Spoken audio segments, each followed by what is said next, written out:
Hello friends, my name is Ariana and thank you for clicking onto my channel. I just wanted to sign on really quick to share with you guys my newest purchase from Hero Cosmetics, which is their new Force Shield SPF 30 mineral sunscreen. This is a orange pigmented, or rather apricot pigmented mineral sunscreen with zinc oxide formulated at 17.53%. I love mineral sunscreens, and I also loved Hero's, I think it was called Force Shield. This is called Force Shield. This is also called Force Shield. Their SuperLight sunscreen, which is their green hued mineral sunscreen to cancel out the redness. This one is formulated with all kinds of great ingredients, and I wanted to go into the specs of this a little bit. I'm also going to compare it to the sample that they sent me of their original SuperLight to see what the white cast is looking like, and also compare it to the new KOSAS DreamBeam SPF 40. This has been my go-to sunscreen lately, but it also has that similar like apricot hue. This one is a bit more expensive, but it is formulated with a lot of like great skin loving ingredients. So yeah, we're just gonna compare the specs. I'm gonna try it on. We're gonna see how we like it and see if it really is a dupe, see if it has a white cast. Let's get into it. First things first, I need to clip my hair, and I'm going to prep my skin with the Banish Vitamin C Lightweight Cream. I love pairing vitamin C with my SPF because they just pair so well together, and it just helps to brighten the skin so much. Now that that's rubbed in, let's get into the Force Shield SuperBeam. This is formulated with zinc oxide, pearl and apricot pigments, niacinamide, and kakadu plum, which helps to soften the signs of discoloration and brighten the skin. Non-irritating, formulated without fragrance, no animal testing, and chemical filter free. And most importantly, it is safe for sensitive and acne prone skin, which I happen to have. It is also 1.69 fluid ounces, which is pretty good. That's like a decent amount. It also retails for $19.99 on the Hero Cosmetics website. So I'm gonna do my 2 finger lengths. As you can see, it's like a very orangey color, and it also looks like it has a little bit of a sparkle to it. So I'm guessing that's where the SuperBeam comes in. It's so interesting that now all of a sudden I'm seeing so many mineral sunscreens that are formulated with this orange hue, which is not necessarily like a tint. Like, it's not going to give you coverage. It's not meant to match with any certain type of skin tone. It's just to cancel out the white cast that mineral sunscreens traditionally give, which is so, I would have never thought that orange sunscreens would have taken the world by storm, but here we are. This formula feels really thin and lightweight, which I really like, because honestly, there's nothing that I hate more than when a sunscreen feels very heavy. It seems to be blending in pretty easily, and I don't see much of a white cast, although as I blend it into my hairline, I'll be able to see for sure, because that's usually where I get most of the white cast. And I literally see absolutely nothing. That is amazing.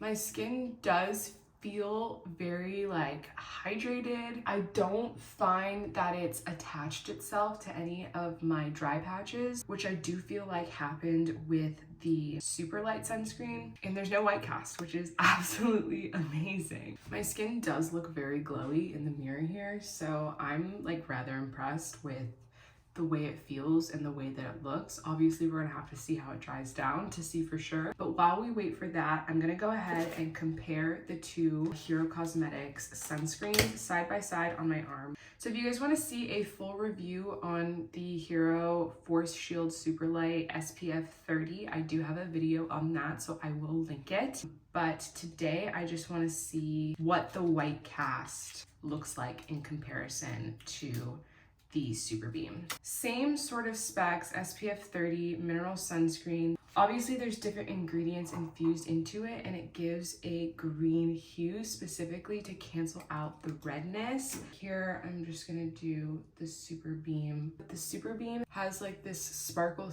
to it, probably where it gets the name SuperBeam, and the SuperLight does not have any sparkle to it. As I'm rubbing it, it looks like some of the white is coming out, but the more you rub it in, the more it camouflages. And I do want to note that on my skin here, it did leave an orange hue, so it does not blend in 100%. So if you do have lighter skin tones, it's probably gonna make you look a little orange, but it's more like a golden color because it is masked with that sparkle. Same thing, as I'm rubbing it in, you can tell there's like a white cast to it, but then the more I work it in, the more it becomes camouflaged.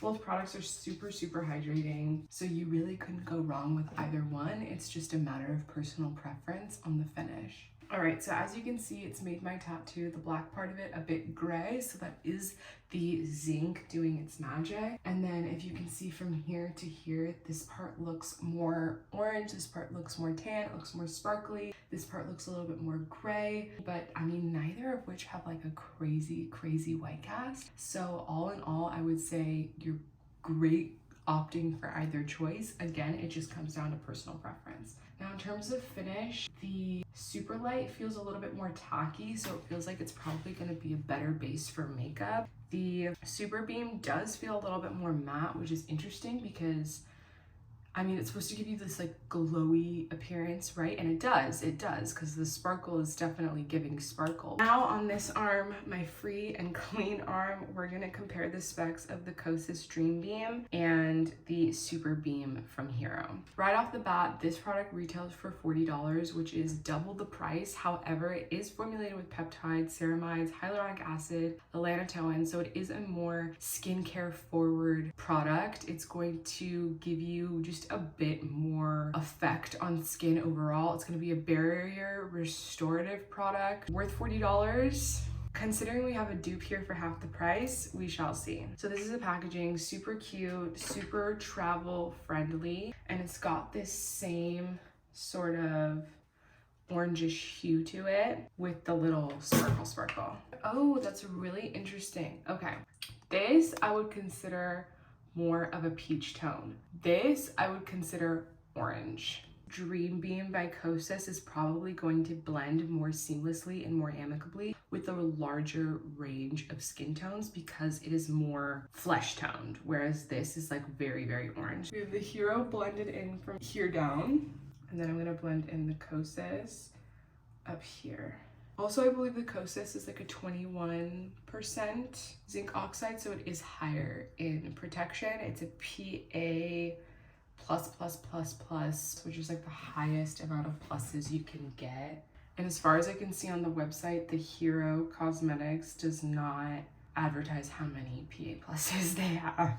The KOSAS DreamBeam is definitely giving more beam than the SuperBeam by Hero. But I mean, again, it just comes down to personal preference. Personally, in terms of a more affordable everyday sunscreen, like if you're really applying your sunscreen and reapplying your sunscreen every single day in the quantities in which you're supposed to be applying sunscreen, this is probably going to be the best for your buck, right? If you are into skincare at all, chances are you're not just using the sunscreen and you're probably using other products to supplement the deficit where this sunscreen may not compare to the KOSAS, right? You're probably going to be adding ceramides, you're probably going to be adding hyaluronic acid somewhere else in your routine that you don't need to consolidate it all into a single sunscreen. That being said, if you're not, the KOSAS is going to be a great purchase for you. I think the KOSAS is 1.4 fluid ounces, so you're getting 0.2-ish ounces less for more,